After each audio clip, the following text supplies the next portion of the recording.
Hello everyone, this is Dragonfly back with another mission playthrough in the AV-8B Harrier in DCS World.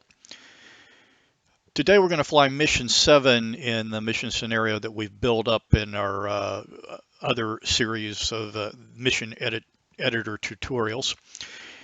And in this mission, UN inspection teams have identified a processing facility that's responsible for producing the sarin nerve gas that was used in the Samtriti attack.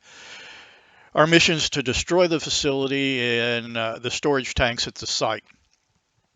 We need to contact Warhorse on COM 2, frequency 267, for the target coordinates.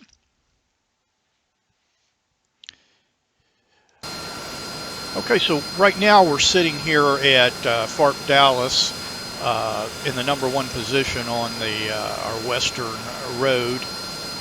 We're pretty heavy, about 25,500 pounds, so we're going to do a short takeoff. I went ahead and took the liberty of doing the pre-flight and preloading the airplane with weapons. We have 4,000-pound JDAMs, J-83s on board, and a targeting pod. In DCS World, the targeting procedure using the automated target handling system is simulated from the F10 map. So we'll go over to the F10 map and I'll show you how that's done. We'll go over to our target area.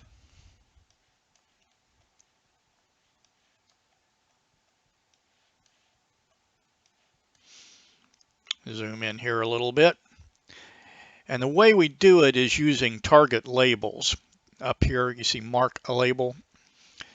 Just click on that, and due to a little idiosyncrasy in DCS World, you have to put an initial point down. A throwaway point is what they call it, and I generally call it T00. You can call it, I think, anything, but T00 has always worked for me.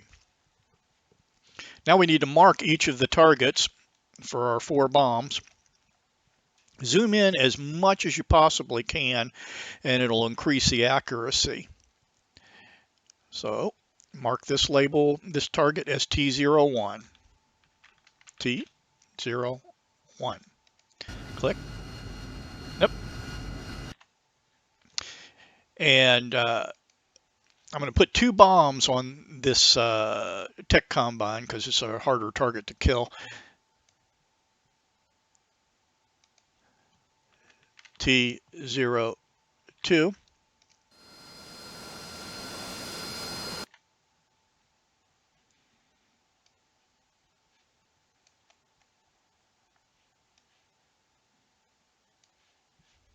Come over to the chemical tanks.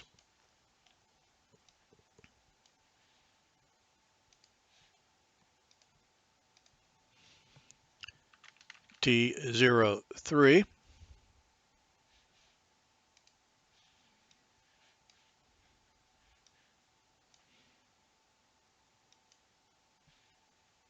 Select the mark label. T04.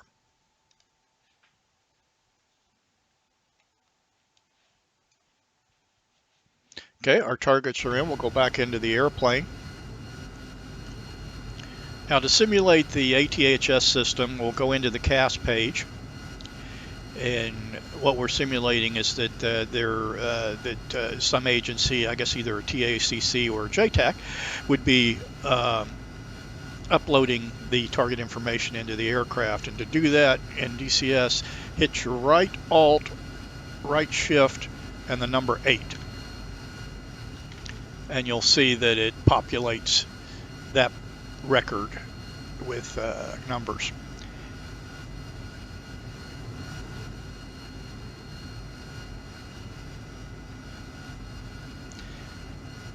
Now, if we go over to recall, you'll see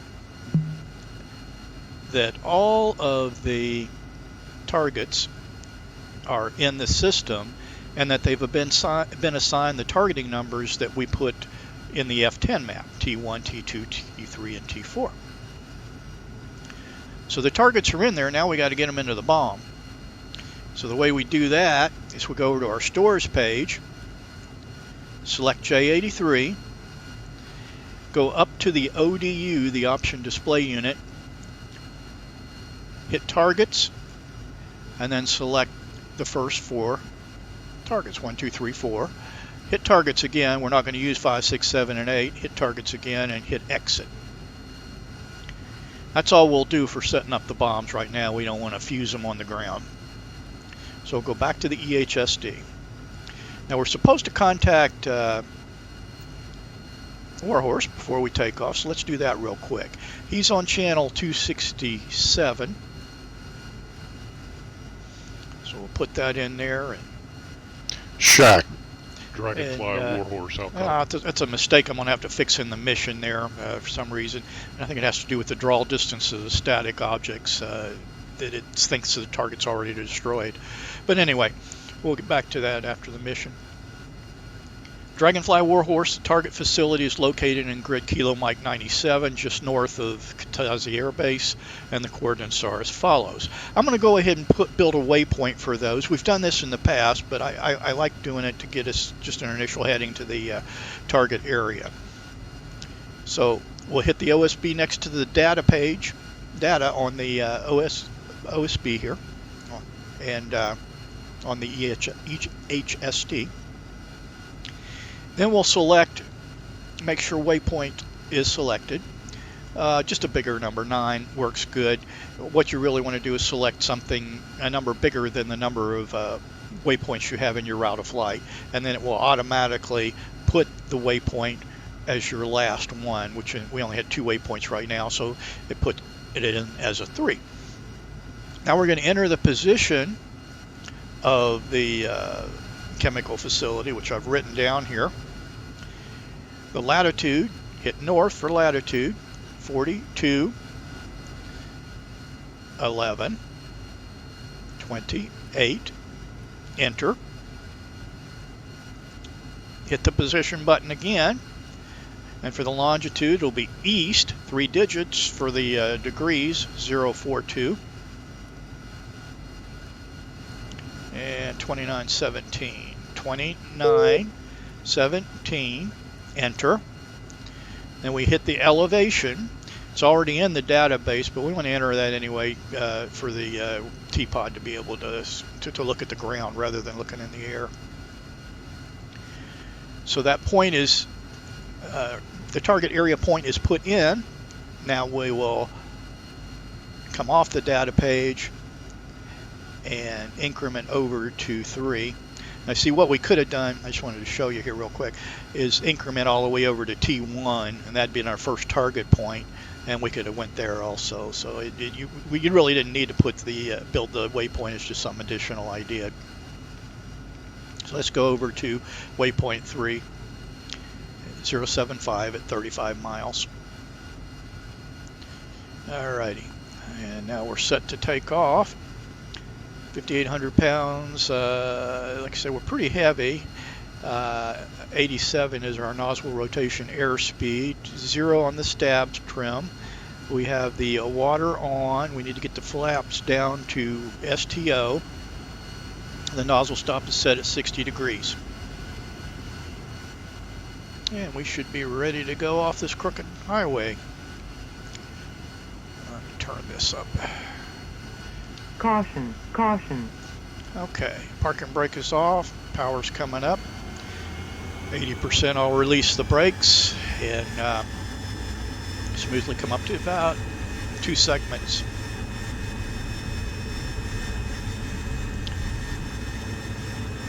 Okay, the nozzles were rotated back and rotating up into the pitch carrots, the witch's hat. Start bringing the nozzles back towards 0 slowly here. To get us some airspeed. 120 knots will bring up the gear. There we go, gear. Water's off. 140 or more, I usually bring up the flaps to auto. Nozzles all the way up to 0. Start a little bit of a turn. And power back below 100% on the RPM. Now we'll go ahead and put the autopilot on, just while we talk here some. And let's see here. And while we fence in, the master arm is on, air to ground on the master HUD mode. Hitting the J-83s, and to get the symbology for the attack, the bomb JDAM symbology, we have to designate our waypoint or target point. So we'll hit designate. You see that brings up the symbology. Okay, let's just go ahead and crank it on around here, and we're going to be we're in a permissive environment today, meaning that all the SAMs have been taken out in the campaign, and all we have to really worry about is ground fire. So we're going to be doing a higher altitude attack because it's safer. Get up above 14,000 or so, and then you don't have to worry about the the radar guided AAA guns. This dot is a steering dot on the JDAM.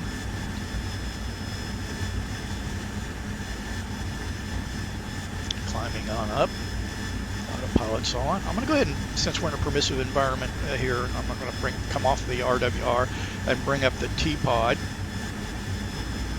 Don't really need the laser, but I will go ahead and sensor select down twice just so that the hot-as has control of the T-pod. And we'll zoom, and it should be, yep, that's our target area right there. You can see the tech combine. And I think the chemical tanks are hidden behind it.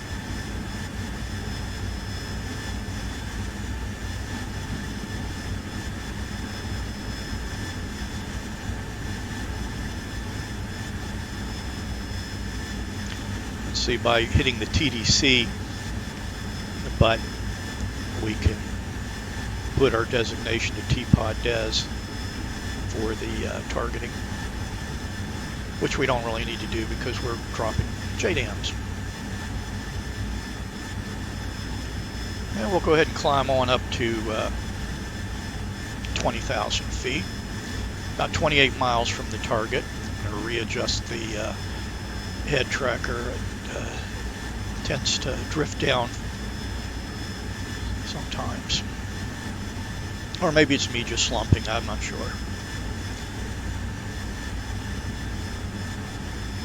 Now, as far as the symbology goes, we'll talk a little bit about that. These are our target numbers that we had in. They actually are in the order of their distance away. So right now the number 2 target is closer than 1, and then 3, and then 4. Level off here. Steering dot right in the center of the circle. Trim it up. And we'll put about 90% power, ought to be good enough.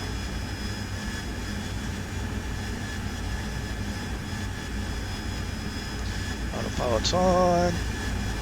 Altitude holds on. This is our max range caret. This is our min range caret. As we get closer to the target, we'll be getting a range arc that will come down. Once it's inside of the max range caret, these numbers will go to a bolder font. We'll get an in-range Q, and we'll also start getting an accuracy counter down here that'll start counting up towards 100. We're dropping 4 bombs, which takes about a second to a second and a half each. So when it gets to about 80, I'll go ahead and start dropping, because it's going to take us about 6 seconds to do the whole drop. On the EHSD, it also shows this bolder dash line here is the max range. This one is the min range. And there's our range arc. And you can see it's starting to wind down.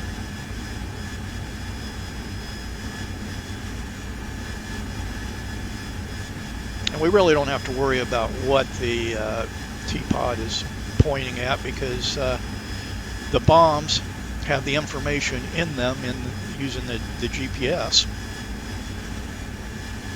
So they're independent of the T-pod.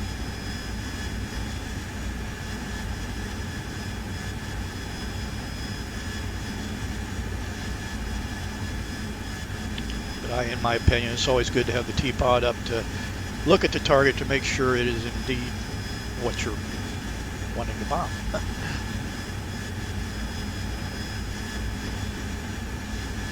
Getting close here into the max range.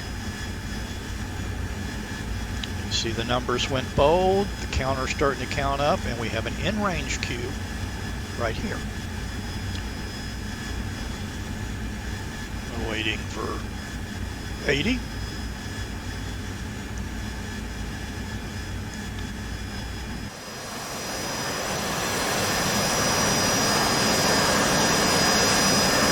And the dummy forgot to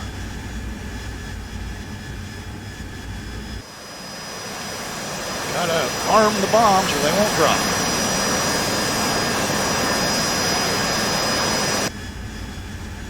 Caution, caution. Hopefully that didn't mess up our drop. Let's see. Get us inside of the min range. It may have. We'll see. That bomb looks like it's targeting well.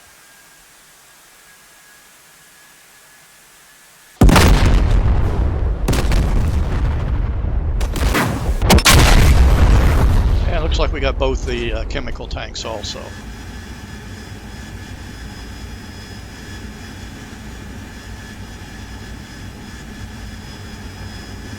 Winchester, master arm off, back to V stow. Go ahead and clear the nozzle stop. Should have done that earlier. Come out of the T-pod. Permissive environment, so I'll go ahead and go over to my vertical landing data, which we're already below the max of 20,500. Tack in up. FARP's at 246 at 39. So let's turn over there. Start our descent and get on down.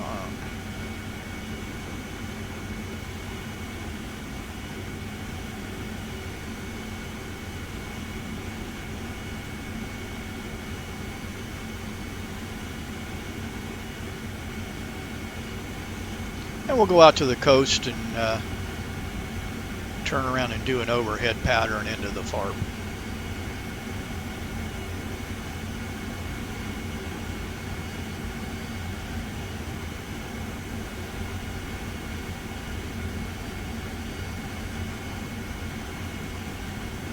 A little bit of a drive over there.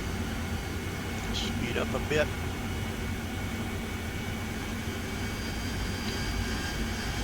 £4,600 of gas. We could dump some of it, but I think we'll just go ahead and keep it because, as I said, we're below our max landing weight.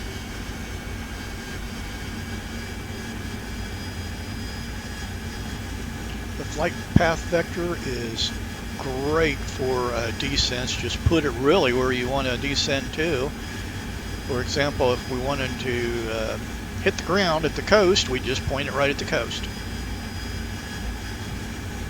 I want to talk briefly about when you get slower in a Harrier,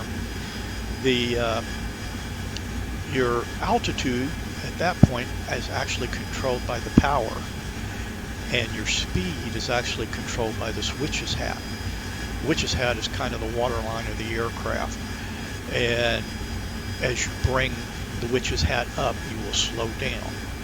As you push it forward, you'll increase your speed. It's important to understand that when you're doing vertical landings.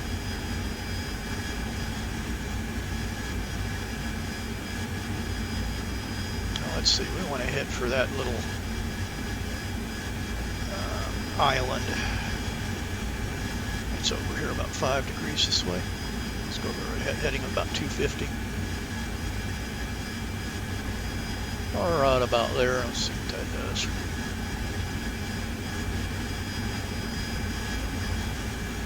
Yeah. And I'll put the scale to auto. That way it'll go down and keep our TACAN always within view on the map. We're going down to 800 feet.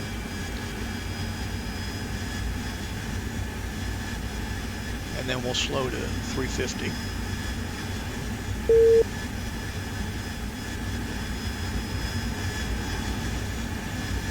Just do a scan of the cockpit every once in a while, make sure, and a scan outside. Make sure everything looks good.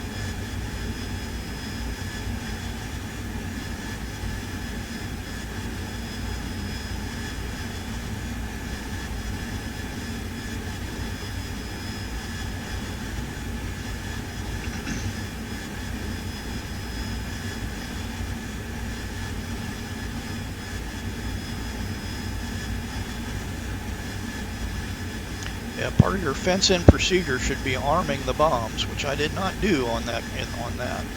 Okay. Nobody's perfect, certainly not me.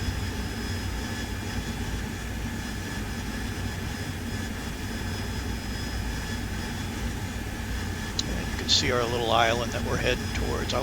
It works well to turn around that island back toward the FARP.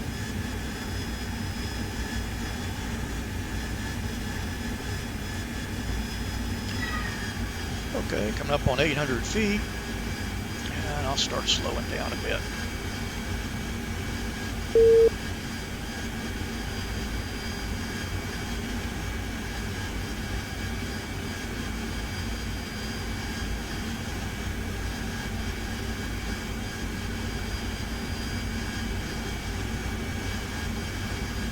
And our FARP is over that way. A little hard to pick out right now.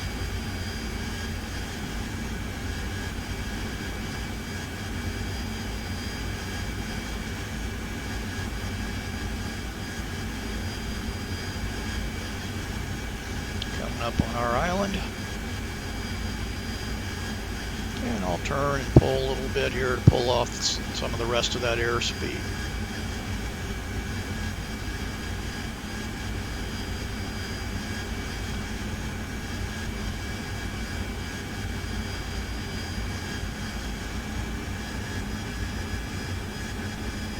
Head toward that power plant because the road comes out of that power plant, as you can see.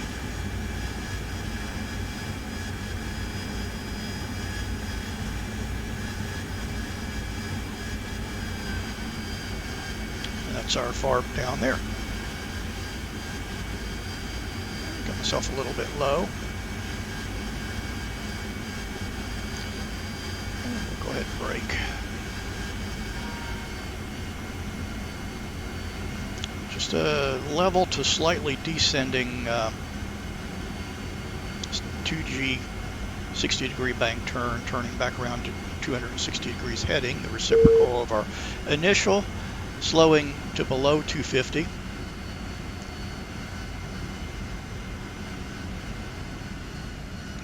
Okay. Gear, water, flaps. Nozzles to 60 and start our turn.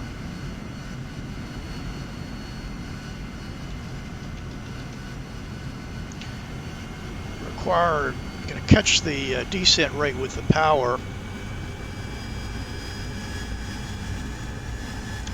as your airspeed decreases, you start losing lift. I'll turn right over the power plant there.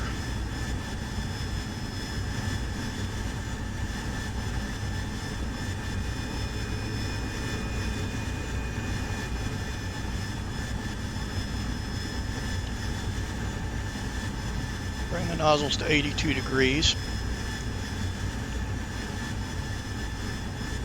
Place the flight path vector about where I want to land and start trimming the witch's hat, a little back pressure, and trim it up towards the horizon.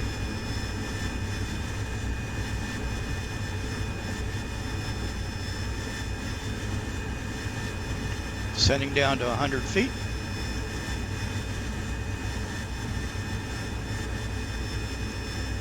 And I want to keep the witch's hat right about the horizon there.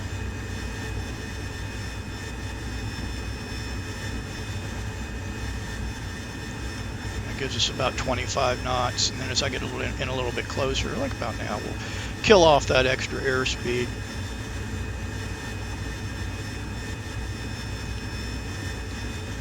Get down to about below 15. Bring it back down to the horizon. Start descending a little bit so we can see where we're landing. To descend, just a little bit of power off.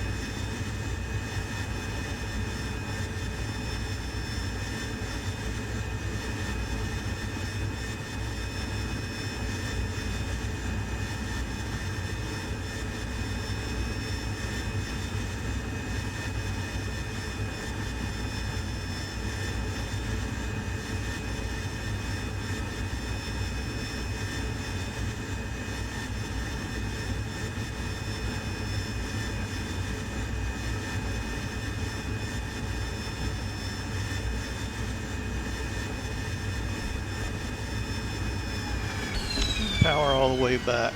Some people go nozzles all the way back also. I generally don't, but I did there just to help stop. 10 degrees on the nozzles, flaps up, parking brake is on, and the water's off.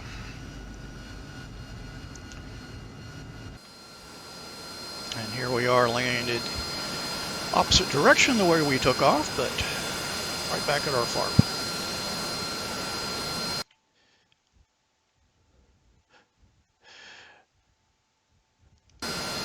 And that pretty much concludes the mission. As you saw, we took out the target that was intended, and hopefully that was helpful to you. And as always, I enjoyed spending the time with you guys, and y'all take care, and see you later.